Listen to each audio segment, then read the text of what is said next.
हर हर महादेव सांग माने आज मु बहुत दिन पर घर को फेरली तो फास्ट सांगे सांग जाई छात उपरको देखली देखला बेल को लगे मंजू गुड़ाक गछ ही पूरा छन छन देखा आपण मैंने देखिपे केते सुंदर व्यू आछे देखो मो धनिया गछ गुड़ा बहुत बड़ हो गला आउ कि छोट अच्छी मेथी भी किसी तापर जा मोर आखि पड़ा लगे पोई गछ उपरे ये बैगण गछ गुड़ा जो पोक लगे टे खराब हो जाती किंतु पोईटा पूरा छनछन ही पड़ी पोई पत्र देखी मुझे संभाली पारे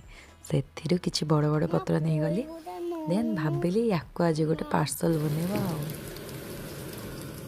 आई मीन पोई पत्र बड़ा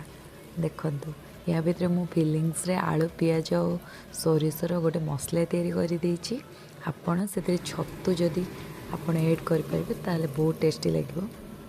जदि आपण मैंने यार रेसिपी जानवा चाहते तो मत कमेंट करी जनइबे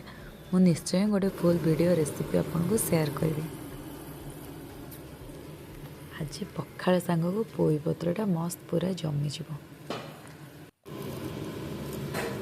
ठंडा ठंडा पागरे गरम गरम पोई पत्र पड़ा आ कौन दरकार कहले जीवन में शांति आ कौन दरकार ये पुणी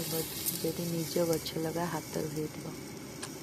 मार्केट रू आनले मजा लगे किंतु आपण निजे लगे गछ जिनस खाइबार किसी अलग ही फिलिंग्स थाए आपण मैंने जब गार्डनिंग करते तो निश्चय बुझीपे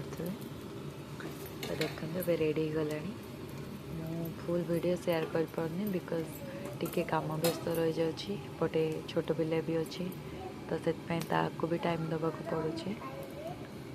जदि आपण मैंने यार रेसिपी जानवा चाहते मत कमेंट रे निश्चय कहे जय जगन्नाथ पुणी देखा गोटे नेक्स्ट वीडियो रे।